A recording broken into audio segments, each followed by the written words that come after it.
Assalamualaikum warahmatullahi wabarakatuh.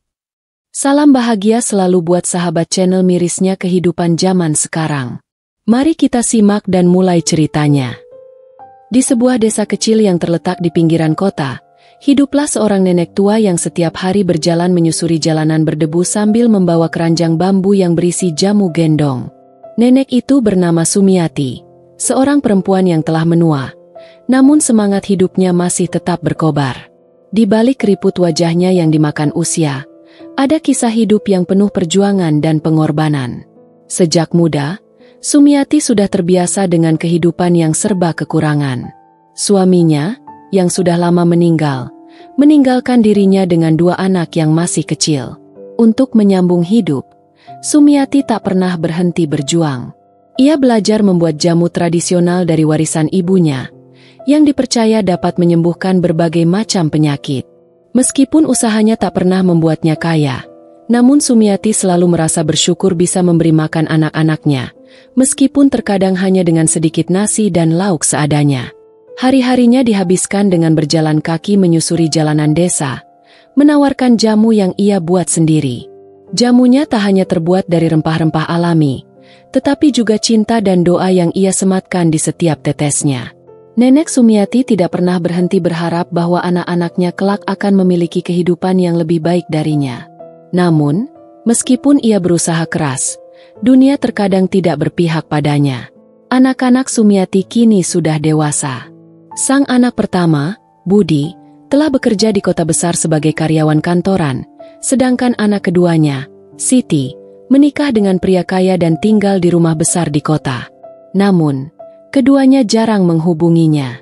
Sumiati merasa semakin kesepian, berjalan dengan langkah yang lebih berat, berharap suatu hari anak-anaknya akan kembali ke pelukannya. Tapi, rasa harapannya seolah semakin pudar seiring waktu. Kepergian suaminya bertahun-tahun lalu meninggalkan bekas luka yang dalam. Namun, Sumiati berusaha terus bertahan, menjalani hidup dengan segala kesederhanaannya. Meski terkadang ia merasa lelah dan tak lagi mampu berjalan jauh, ia tetap menyusuri jalanan, menjual jamu gendong kepada siapa saja yang membeli. Sebuah harapan kecil masih ia genggam, berharap anak-anaknya akan suatu hari kembali dan merasakan kasih sayang yang selama ini ia berikan tanpa pernah meminta balasan. Namun, terkadang air mata mengalir tanpa bisa dibendung.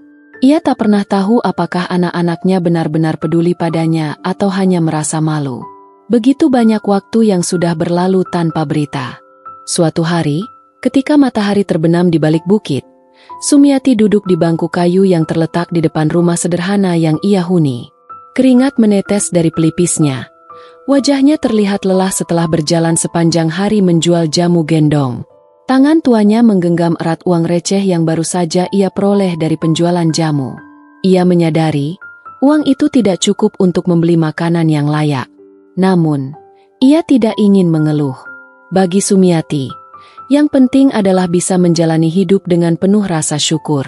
Hidupnya mungkin sederhana, tetapi setiap tetes keringat yang ia keluarkan adalah bukti betapa ia berjuang keras untuk bertahan hidup. Bahkan saat anak-anaknya jarang mengunjunginya, Sumiati tetap menganggap mereka sebagai berkah hidup yang tak ternilai harganya. Meski hidupnya penuh dengan keterbatasan, Sumiati selalu berusaha memberi yang terbaik bagi mereka, meskipun ia tahu tak pernah ada yang bisa menggantikan cinta seorang ibu. Sumiati menatap jalanan sepi yang tampak sunyi. Pikirannya melayang, teringat akan masa lalu. Di saat Budi dan Siti masih kecil, ia sering menggendong mereka, mengajak mereka bermain meski dalam keterbatasan. Ia tak pernah merasa cukup dengan apa yang dimiliki. Yang ia inginkan hanyalah kebahagiaan untuk anak-anaknya. Namun, kini, anak-anaknya sudah jauh darinya. Mereka memiliki kehidupan masing-masing, dan Sumiati merasa seolah tak lagi dibutuhkan. Hatinya sesak, tetapi ia tak mau menangis. Ia tahu, tangisannya tak akan mengubah apapun. Tiba-tiba, telepon genggam yang tergeletak di meja kecil berdering. Sumiati terkejut. Jarang sekali ada yang menghubunginya. Dengan tangan gemetar, ia meraih telepon itu dan menjawabnya. "Halo, Bu, ini Budi." Suara anak pertama Sumiati terdengar melalui telepon.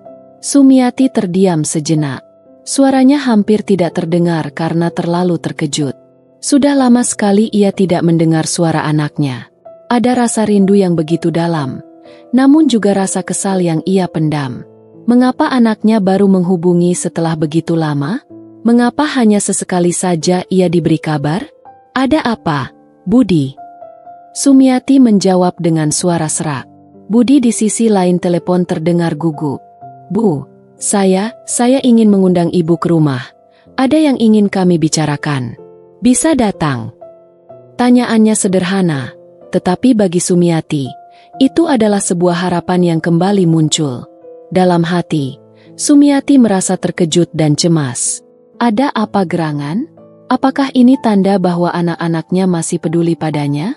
Atau hanya sekadar formalitas belaka? Baiklah, Budi, ibu akan datang. Jawabnya dengan suara yang tenang, meski hatinya dipenuhi pertanyaan yang tak terjawab.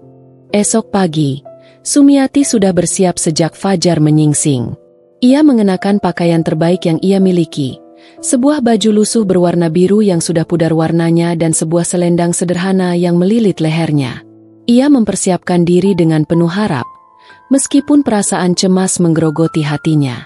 Ia tak tahu apa yang membuat Budi tiba-tiba menghubunginya setelah bertahun-tahun lamanya tidak berkomunikasi. Namun, Sumiati memilih untuk tetap optimis. Setidaknya anaknya ingin bertemu. Dengan langkah pelan, ia berjalan menuju terminal bus terdekat. Karena rumah Budi berada di kota yang cukup jauh. Keranjang bambu yang selalu setia ia bawa kini ditinggalkan di rumah. Hari ini bukan hari untuk menjual jamu. Hari ini adalah hari untuk bertemu dengan anaknya, yang sudah lama ia rindukan. Sesampainya di kota, Sumiati terkejut melihat betapa mewahnya lingkungan tempat tinggal Budi. Rumah besar yang megah berdiri dengan pagar tinggi. Mobil-mobil mewah terparkir di halaman depan. Semuanya tampak begitu berbeda dari kehidupan yang biasa ia jalani. Sumiati merasa kecil di tengah kemewahan itu. Namun, ia tak menghiraukan rasa canggung yang mengalir dalam dirinya. Ia terus melangkah menuju pintu rumah, mengetuknya dengan tangan gemetar. Budi membuka pintu, mengenakan pakaian rapi dan tersenyum. Namun, senyumnya terasa dipaksakan. Sumiati bisa merasakannya.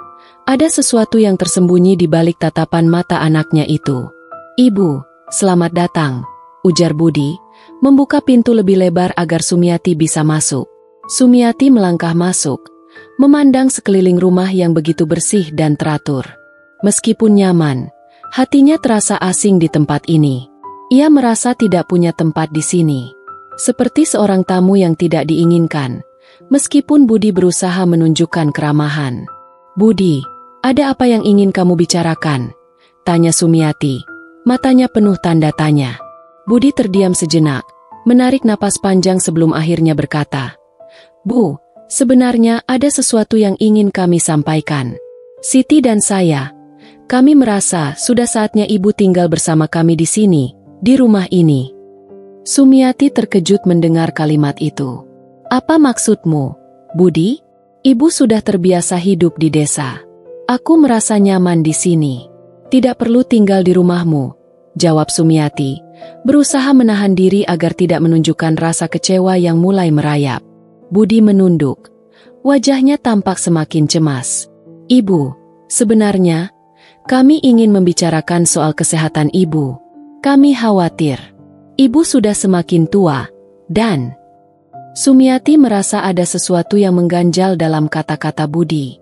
Ia bisa merasakan bahwa anaknya itu sedang berusaha menyampaikan sesuatu yang lebih dari sekadar kekhawatiran soal kesehatannya. Ada yang lebih dari itu, sesuatu yang mungkin lebih menyakitkan. Sebenarnya, Bu, lanjut Budi, suara Budi mulai terdengar berat. Kami tidak bisa terus-menerus melihat ibu hidup seperti ini. Kami pikir lebih baik kalau ibu tinggal bersama kami. Ibu bisa berhenti menjual jamu, dan kami bisa merawat ibu dengan lebih baik. Sumiati menatap Budi dengan mata berkaca-kaca. Kata-kata itu begitu menusuk, seolah-olah anaknya sedang menghakimi cara hidupnya yang sederhana. Apakah selama ini ia telah membuat kesalahan? Apakah ia tidak cukup baik untuk anak-anaknya? Apa yang terjadi dengan kasih sayang yang dulu selalu ada? Ia merasa begitu terpukul. Hatinya terasa hancur. Ibu? Budi mencoba memanggilnya dengan suara lembut. Tetapi Sumiati sudah tak mampu lagi menahan air mata yang jatuh perlahan. Sumiati berjalan keluar tanpa berkata apapun. Dia tidak tahu harus bagaimana menghadapi kenyataan ini. Anak-anaknya yang dulu ia besarkan dengan penuh cinta, kini seperti menganggapnya sebagai beban. Apakah semuanya hanya tentang kenyamanan mereka? Apakah mereka lupa akan perjuangannya yang dulu? Sumiati keluar dari rumah itu, menutup pintu di belakangnya. Ia tidak tahu harus kemana, tetapi ia tahu satu hal. Dia tak ingin menjadi beban bagi siapapun, bahkan jika itu berarti harus berjalan kembali ke desanya dengan segala rasa sakit yang menghimpit hatinya. Sumiati berjalan kembali menuju halte bus dengan langkah yang semakin berat. Setiap langkah yang ia ambil terasa seperti beban yang semakin menambah kesedihan di hatinya. Perasaan hampa menggerogoti jiwa tua yang selama ini penuh dengan cinta dan pengorbanan. Anak-anaknya, yang dulu ia rawat dengan penuh kasih sayang, kini seperti melupakan segala pengorbanan yang telah ia berikan. Ia merasa begitu terasing, seolah-olah tak lagi memiliki tempat di dunia yang telah ia kenal begitu lama. Sesampainya di desa, langit mulai gelap. Udara malam yang dingin membuat tubuhnya yang lelah semakin merasakan sakit. Sumiati duduk di beranda rumahnya yang sederhana, memandang sekeliling dengan tatapan kosong. Keranjang bambu yang biasa ia bawa kini tergeletak di sudut rumah, tak lagi digunakan. Tidak ada lagi langkah kaki yang terdengar di jalanan desa, hanya kesepian yang menemani malam itu. Sumiati teringat akan banyak hal. Ia teringat masa-masa ketika Budi dan Siti masih kecil, saat mereka menggenggam erat tangannya, memanggilnya, "Ibu," dengan suara riang dan penuh kasih. Ia teringat betapa ia rela berjuang, bahkan dalam keadaan lapar dan lelah, demi kebahagiaan mereka. Semua itu kini terasa begitu jauh. Seiring berjalannya waktu, anak-anaknya telah menjadi orang yang sibuk dengan dunia mereka sendiri, lupa akan ibu yang dulu mereka cintai. "Apakah aku terlalu bodoh?" gumam Sumiati, merunduk. "Apakah aku salah memilih jalan hidupku?" Air mata kembali mengalir di pipinya. Ia merasakan betapa kesepian menggerogoti hatinya, tetapi ia tetap berusaha untuk tegar. Bagaimanapun juga, hidupnya sudah berjalan jauh, dan ia tak bisa kembali. Meskipun rasa sakit itu tak mudah dihilangkan, ia tahu ia harus terus melangkah. Setidaknya, ia masih punya kenangan indah bersama anak-anaknya saat mereka kecil, kenangan yang tak akan pernah bisa diambil oleh siapapun. Beberapa hari setelah pertemuan itu, Sumiati kembali berjalan menjual jamu. Meski jarang ada yang membeli, ia tetap bertahan. Pada pagi yang cerah, ia menemui seorang wanita muda yang membeli jamunya. Wanita itu tersenyum padanya, dan Sumiati merasakan sejenak kehangatan dalam senyuman tersebut. Meskipun hanya sesaat, rasa sakitnya sedikit terobati. Ia sadar, meskipun anak-anaknya kini jauh, masih ada orang-orang di luar sana yang peduli. Sumiati mengangkat keranjang bambu yang sudah mulai usang itu. Ia melangkah kembali menyusuri jalanan desa yang sepi. Dalam hatinya, ia tahu bahwa meskipun dunia ini terkadang tak adil, ia tetap akan terus berjuang. Ia akan selalu menjadi nenek penjual jamu gendong, yang meski kecil perannya, tetap berusaha memberi manfaat kepada orang lain. Cinta seorang ibu, meski tak dihargai, tetap abadi, dan itulah yang akan selalu ia bawa hingga akhir hayatnya.